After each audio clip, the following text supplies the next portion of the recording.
Hello guys, welcome back to this online learning platform of triple S institute. और आज के इस video में हम लोग बात करेंगे time evolution of a wave function. ये क्वांटम मैकेनिक्स की सीरीज का हमारा अगला लेक्चर है। इसमें हम क्या करेंगे, जैसे कोई वेव फंक्शन हमें गिवन है t बराबर 0 स्टेट में, एंड देन हमें फाइंड करना है कि वो वेव फंक्शन किस तरीके से इवॉल्व हो रहा है at time t is equal to t। Okay, so इसमें बेसिकली हमारा क्या रहेगा कि वेव फंक्शन हमें साई एट x, 0 गिवन रहेगा, और हमें देखना है कि ये जो ये वेव फंक्शन है किसी भी सिस्टम का, ये t टाइम के बाद किस तरीके से इवॉल्व हो रहा है, राइट। यानी कि जो सिस्टम की स्टेट्स हैं वो किस तरीके से एट जैसे एक हमने t बराबर 0 पे रिकॉर्डिंग लिया, देन हम फाइंड करना चाहते हैं कि t बराबर t इस टाइम के बाद, सब वो टाइम कुछ भी हो सकता है, तो हमारा सिस्टम किस तरीके से हमारा दिखेगा, राइट। क्योंकि देखिए साई चेंज होगा तो मे बी प्रोबेबिलिटी डेंसिटी भी चेंज हो सकती है सिस्टम की, सो सिस्टम की किसी रेंज में प्रोबेबिलिटी भी चेंज होगी पाए जाने की, राइट। तो इस तरीके से डिफरेंट पैरामीटर्स वेव फंक्शन पर डिपेंड होते हैं, क्योंकि वेव फंक्शन ही हमारा क्वांटम मैकेनिक्स में सारी इंफॉर्मेशन को प्रोड्यूस करता है। सो वेव फंक्शन अगर चेंज होगा तो हमारी कई सारी इन्फॉर्मेशन चेंज होंगी, जिसके लिए हमें क्या होगा कि सबसे पहले टाइम t इक्वल पे अगर वेव फंक्शन पता चल गया तो सारी इन्फॉर्मेशन हम लोग अपने सिस्टम की निकाल सकते हैं, राइट। तो आज के इस वीडियो में हम लोग यही देखेंगे कि किसी वेव फंक्शन का टाइम t बराबर 0 पर गिवन है तो हम लोग t बराबर टाइम t पर कैसे उसको निकाल सकते हैं। सो इसके लिए हम लोग क्या करेंगे, जैसे कि टाइम का यहाँ पर हम लोग क्योंकि टाइम की बात कर रहे हैं तो हम लोग यहाँ पर श्रोडिंगर इक्वेशन जो होगी वो टाइम डिपेंडेंट श्रोडिंगर इक्वेशन को यूज करेंगे। सो टाइम डिपेंडेंट श्रोडिंगर इक्वेशन को हम लोग यूज करके ये अपने फंक्शन है टाइम t को कैलकुलेट करेंगे। तो सबसे पहले हम लोग यही देख रहे हैं कि इसका फॉर्म हमारा इसके कंपैरिजन में किस तरीके से दिखेगा। ओके, सो जैसे कि h psi is equal to e psi, हमारा ये श्रोडिंगर इक्वेशन होता है।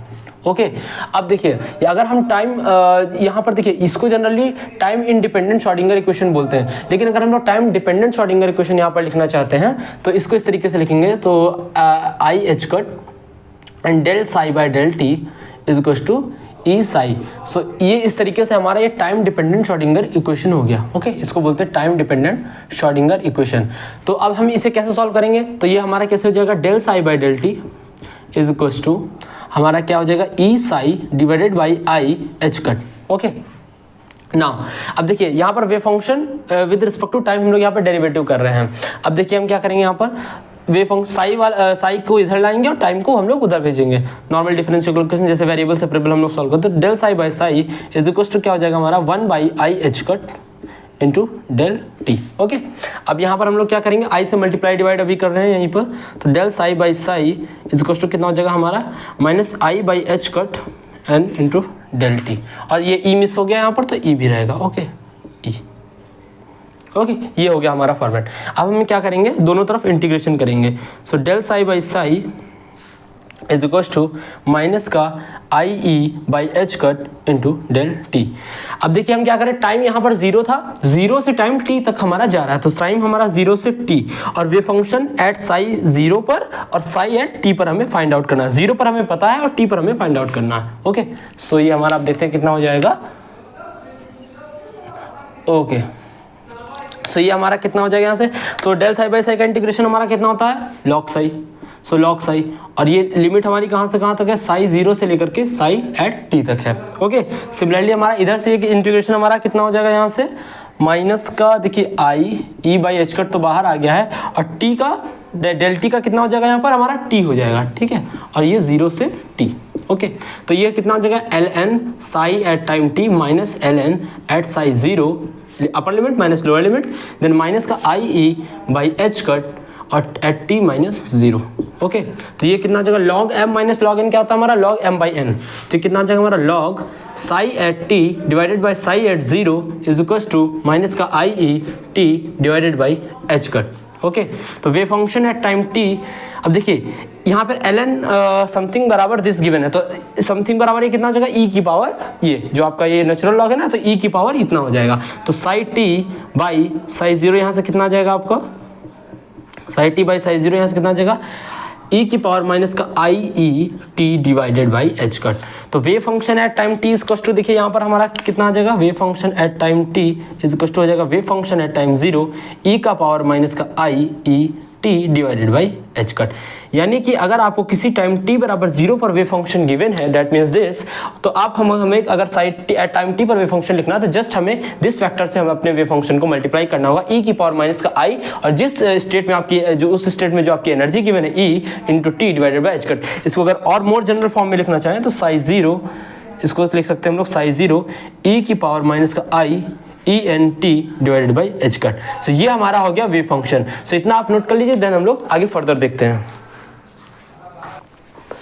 ओके, सो ये हो गया है हमारा कि वेव फंक्शन हमने निकाल लिया है कि टाइम टी पर किसी भी सिस्टम का वेव फंक्शन अगर हमें टी बराबर 0 पर गिवन है तो हम लोग टी बराबर एट टाइम टी पर उसका वेव फंक्शन कैसे लिख सकते हैं। तो इस तरीके से हम लोग उसका वेव फंक्शन लिख सकते हैं। ओके, सो अब हमें देखना है कि बेसिकली टाइम एवोल्यूशन से दो टाइप का प्रॉब्लम आपका CSIR एग्जाम हो गया या गेट हो गया या टाइफर है या जो भी कॉम्पिटिटिव एग्जाम हो गया जैसे IIT JEE वगैरह, तो इसमें जो प्रॉब्लम का जो सिनेरियो है ये दो तरीके से बनता है। तो प्रॉब्लम आपकी दो तरीके से पूछी जाएगी इसमें, और इनके अलावा रेयरली आपको कोई प्रॉब्लम दिखेगा, अगर होगा भी तो इन्हीं के कॉन्सेप्ट से आपको वो प्रॉब्लम भी सॉल्व हो जाएगा। ओके, सो प्रॉब्लम में क्या दो टाइप यहाँ पर हमें क्या देखने को मिलता है। सबसे पहले आपको पूछता है कि after how much time phase changes by pi और 2 पाई, और कुछ भी पूछ सकता है कितना, मतलब ये आपको ऐसा रेडियन में गिवन रहेगा। ओके, सो मतलब पूछेगा कि हमसे क्वेश्चन क्या पूछ सकता है कि आपको वेव फंक्शन गिवन है, सपोज कोई सिस्टम है वो इस एनर्जी स्टेट में आपका गिवन है, देन आपसे पूछेगा कि कितने टाइम के बाद आपका जो वेव फंक्शन है उसका फेस जो है पाई से फेस चेंज हो जाएगा या 2 पाई से फेस चेंज हो जाएगा। जैसे कि अभी रिसेंट 2025 में भी हमारा जो CSIR में क्वेश्चन था वो इसी के बेसिस पे था कि जो हमें 1D बॉक्स में थर्ड एक्साइटेड स्टेट में गिवन था सिस्टम, देन उसका पूछ रहा था कि पाई का फेस चेंज होने में कितना टाइम लगेगा। एक तो ये कैटेगरी हो गया प्रॉब्लम का, और दूसरा जो प्रॉब्लम यहां पर हमारा बनता है वो आपको बनेगा कि after how much time wave function becomes orthogonal. Okay, मतलब यहाँ पर क्या रहेगा, हमें स्टेट गिवन रहेगी, एक स्टेट गिवन होगी हमारे सिस्टम की, देन पूछेगा कि कितने टाइम के बाद हमारा सिस्टम ऑर्थोगोनल होगा या फिर और सेम स्टेट में पाए जाने का प्रोबेबिलिटी। तो दो तरीके से प्रॉब्लम हमारा CSIR पूछता है जनरली। तो ये दो कैटेगरी हो गया प्रॉब्लम्स का कि क्वेश्चन कैसे जनरेट होगा। ओके, सो सबसे पहले हम लोग ये वाला देखेंगे, देन हम लोग इस टाइप की प्रॉब्लम्स को कैसे डील करते हैं इसे हम लोग देखेंगे। तो इसको मैं 1D बॉक्स से एग्जांपल लेकर समझाऊंगा, और सिमिलरली इसको कोई भी एक जनरल स्टेट लेकर के हम लोग देखेंगे कि कैसे जो हमारा स्टेट है ऑर्थोगोनल या सेम स्टेट में आने का प्रोबेबिलिटी कैसे होता है। ओके, सो इसको मैं इरेज कर रहा हूँ अभी, और फिर मैं आपको दोनों के ही एक जनरल शॉर्टकट फॉर्मूला बता दूंगा, और जिससे आप इजीली किसी भी प्रॉब्लम को क्या कर पाएंगे, सॉल्व कर पाएंगे। ओके, तो जैसे कि अगर हम लोग बात करें 1D बॉक्स की, ओके 1D बॉक्स, सो 1D बॉक्स का आप सभी को, अगर जैसे आपने हमारा वीडियो नहीं देखा 1D बॉक्स को, तो वहां पर आप देख सकते हैं जिसमें हमने इसका वेव फंक्शन और एनर्जी आइगन वैल्यू कैसे कैलकुलेट करते हैं वहां पर हमने डिस्कस किया है। सो वेव फंक्शन हम लोग जैसे 1D बॉक्स को कैसे रखते हैं, sine of X is equal to √2/a sine n πx/a। इस तरीके से हम लोग किस 1D बॉक्स का हमारा क्या लगते हैं, वेव फंक्शन लिखते हैं। तो सपोज करते हैं कि हमारा जो सिस्टम है वो ग्राउंड स्टेट में, राइट। सपोज हम लोग करते हैं कि system is in ground state. मैं आपको बता रहा हूँ कि क्वेश्चन आपसे कैसे पूछेगा। मैंने यहाँ पर ग्राउंड स्टेट लिया है, क्वेश्चन में फर्स्ट सेकंड थर्ड एनीथिंग हो सकता है, मगर यहाँ समझने के लिए हम लोग ये देख रहे हैं। देन अभी हम लोग जनरल फॉर्मुला देखेंगे कि किसी भी स्टेट में होगा तो उसको कैसे डायरेक्टली फॉर्मुला से आप कैसे सॉल्व कर पाएंगे। फॉर्मुले को हम लोग यहाँ से जनरेट करेंगे। ओके, सो ग्राउंड स्टेट में है मतलब साइज 0 स्टेट में है, आपका साइज 0 स्टेट में है आपका वेव फंक्शन। अब क्वेश्चन पूछ रहा है कि आपका सपोज आपका जो सिस्टम है वो ग्राउंड स्टेट में है, कितने टाइम के बाद इसका जो फेज होगा, ये फेज जो होगा इसका कितने टाइम के बाद ये पाई से चेंज हो जाएगा, इस टाइप से क्वेश्चन है। तो आफ्टर हाउ मच टाइम, मतलब पाई चेंज होने के लिए कितना फेज आपको, मतलब कितना टाइम लगेगा पाई का फेज चेंज होने के लिए, राइट। सो अगर मैं टी टाइम पर वेव फंक्शन लिखना चाहता हूं तो ग्राउंड स्टेट में है तो साइज 0 और e का पावर अभी हम लोगों ने क्या पढ़ा, माइनस का i e0t divided by h cut, यानी ग्राउंड स्टेट। और चूंकि हमारा 1D बॉक्स में n बराबर 1 से स्टार्ट होता है तो यहाँ पर i e1t divided by h cut हो जाएगा। ओके, सो यहाँ से हम लोग कैसे लिख सकते हैं, साइज 0 ये एट टाइम t बराबर 0 पे कंडीशंस है। जो भी फंक्शन ये हमारा ये t बराबर, देखिए ये ग्राउंड स्टेट में कब है, t बराबर 0 पर है। अब आपसे पूछ रहा है कितने टाइम कर बाद, क्योंकि टाइम के साथ आपका वेव फंक्शन इवॉल्व हो रहा है, सो कितने टाइम के बाद आपका पाई का फेज चेंज होगा, this is the question. Okay, so wave function ये 0 पर है, एट टाइम t हम लोग पहले वेव फंक्शन को निकालना है, e की पावर माइनस का i। और देखिए ये होता है 1D बॉक्स का आइगन फंक्शन, और आइगन वैल्यू हम लोगों ने पढ़ा था वीडियोस में, अगर आप नहीं देखें तो आप देख लीजिएगा, वहां पर इसको हम लोगों ने डिटेल में कैलकुलेशन भी किया इसका। सो en यहाँ से हमारा कितना आ जाएगा, n square pi square h का square divided by 2ma square ये जहां पर लेंथ है। तो ग्राउंड स्टेट E1 की एनर्जी कितनी हो जाएगी, पाई स्क्वायर h का square divided by 2ma square. Okay, so ये हो जाएगा कितना आई इवन कितना है पाई स्क्वायर एच कट का स्क्वायर बाई 2ma स्क्वायर और आई इवन टी यहाँ पर एच कट और देन टी। ओके, तो वेव फंक्शन हमारी हो गया। तो साई एट टी बराबर कितना हो जाएगा साई एट 0 और इसको मैं थोड़ा सा रीअरेंज करके लिख रहा हूँ आई और इसको मैं लिखूंगा इस तरीके से जैसे पाई स्क्वायर एंड देन ये हो गया आई इवन टी डिवाइडेड स्क्वायर। और हाँ, तो इसको हम लोग कैसे लिख सकते हैं एनर्जी का वैल्यू सबसे, हाँ तो इसको हम लोग लिख सकते हैं आई और ये पाई स्क्वायर और पाई स्क्वायर का एक में पाई पहले बाहर लिख लेता हूँ यहाँ पर माइनस का आई पाई, राइट। तो अंदर कितना बचेगा पाई और एच कट, क्योंकि एच कट से एच कट एक कैंसिल हो गया, pi h cut divided by 2ma square और इनटू टी। हमें कितने का फेज चेंज चाहिए पाई का। पाई में क्या होता है जस्ट डायरेक्शन रिवर्स होता है। दैट मीन्स अगर साई एट टी है तो ये कितना जाएगा माइनस साई 0। इसी को तो पाई का फेज चेंज बोलते हैं, राइट। क्योंकि पाई का फेज चेंज जैसे कोई चीज यहाँ से रिफ्लेक्ट होती है तो पाई का फेज चेंज मतलब एक निगेटिव साइन। ओके, तो उस निगेटिव साइन के लिए हमने ई की पावर माइनस आई पाई को बाहर ले लिया है। अब देखिए अगर इस टाइम का वैल्यू इसके रिवर्स के that is 2ma square by pi h cut, जैसे अगर मैं टाइम की जगह पर यहाँ पर टी की जगह पर अगर मैं यहाँ पर लिखूँ 2ma square divided by pi h cut, आप समझ रहे हैं ना। यहाँ पर मैंने टी लिखा था, मैंने टी को इसको जस्ट कट करने के लिए जस्ट इसका रिवर्स लिखा था 2ma कट, यानी यहाँ से ये कट गया, यहाँ से ये कट गया, राइट।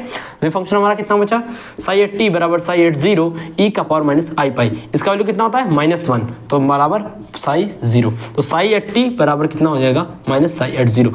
डैट मीन्स कि अगर पाई का ये चीज बेसिकली हमें क्या दिखा रहा है कि टाइम टी पर वेव फंक्शन क्या हो गया, जो इनिशियल स्टेट में था उसका जस्ट माइनस साइन, राइट। देखिए रिवर्स हो गया। दैट मीन्स कि पाई का अगर फेज चेंज चाहिए आपको, यहाँ पर पाई का फेज चेंज है तो पाई का फेज चेंज चाहिए तो आपको क्या करना पड़ेगा, टी का वैल्यू कितने टाइम के बाद फाई चेंज है। देखिए हमने क्या रखा था 2ma square divided by pi h cut.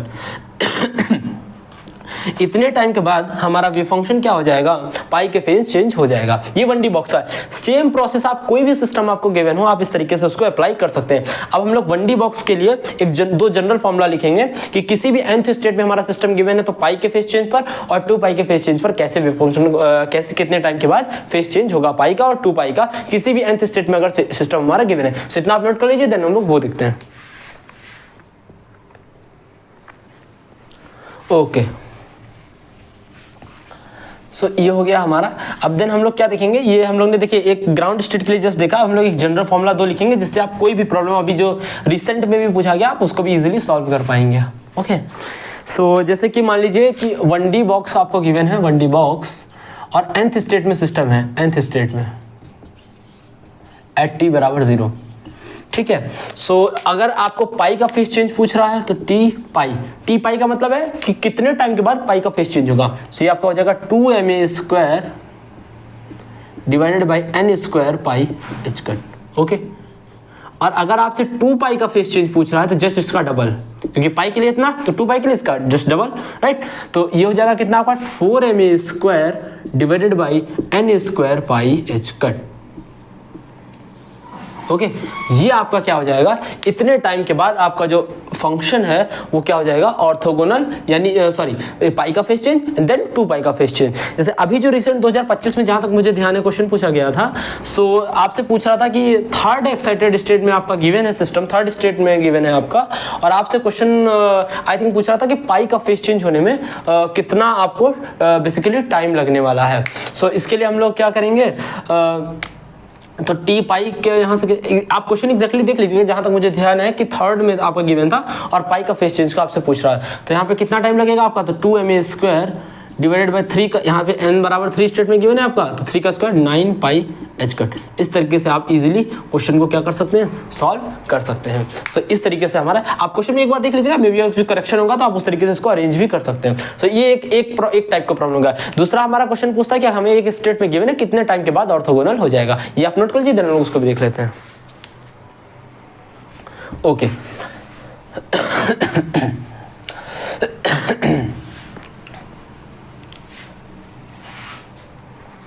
Now अब हमारा प्रॉब्लम क्या है कि हमें साई एट 0 गिवन है। सपोज कि वे फंक्शन हमें गिवन है, लेट्स हम लोग एक लीनियर कॉम्बिनेशन लेते हैं 1/√2 सपोज साई 1 और प्लस 1/√2 साई 2। ये कोई किसी भी स्टेट आप 1D बॉक्स या किसी भी सिस्टम, कोई हार्मोनिक ऑसिलेटर, कैसा भी सिस्टम है, आपको उसका स्टेट सपोज गिवन है और इस तरीके से आपका सिस्टम है लीनियर कॉम्बिनेशन में, और आपसे पूछेगा कि ये टाइप टी बराबर 0 पर आपको वेव फंक्शन गिवन है, और आपसे पूछेगा कि कितने टाइम के बाद ये फंक्शन आपका ऑर्थोगोनल होगा, उसमें पाए जाने का प्रोबेबिलिटी, या फिर सेम स्टेट में पाए जाने का प्रोबेबिलिटी, कितने टाइम के बाद सिस्टम अपने इसी ओरिजिनल स्टेट में आ जाएगा, राइट, उसके पाए जाने का प्रोबेबिलिटी क्या है। तो इन दोनों के मैं आपको दोनों के शॉर्टकट फॉर्मूला बता रहा हूं, इनका डेरिवेशन भी आप चाहे तो कर सकते हैं, मैं आपको प्रोसेस बता दे रहा हूं। साइज 0 पे आपको गिवन है, पहले मैं प्रोसेस आपको एक बता देता हूं, देन हम लोग 2 शॉर्टकट फॉर्मूला देख लेंगे, राइट। तो साई आपको गिवन है, तो साई एट टी आप निकाल पाएंगे, तो साई एट 0 और जो e की पावर माइनस का i e n t divided by h cut, ये आप इन दोनों स्टेट पर ऑपरेट करा देंगे, i e1t and i e2t, तो आपको साई टी मिल जाएगा। तो ऑर्थोगोनल के लिए क्या होता है, साई टी इनका डॉट प्रोडक्ट होगा, ये कितना हो जाएगा ऑर्थोगोनल के लिए, इसको 0 कर देंगे, देन इजीली आपका जो कंडीशन है वो निकल कर आ जाएगा। मैं आपको यहाँ पर दोनों की डायरेक्ट कंडीशन बता दे रहा हूँ, सो आप इजीली प्रॉब्लम को सॉल्व कर पाएंगे। ओके, इसको आप इजीली कर सकते हैं। अगर आपको इसका नहीं समझ में आएगा तो आप बता दीजिएगा, मैं इसका एक छोटा सा सेपरेट वीडियो बना दूंगा कि कैसे इसको डेरिवेशन भी करते हैं। ओके, सो ये हो गया हमारा। तो बेसिकली हमारा फॉर्मूला क्या है कि अगर टी ऑर्थोगोनल पूछ रहा है आपसे, तो आपको फॉर्मूला लगाना pi h cut divided by delta E.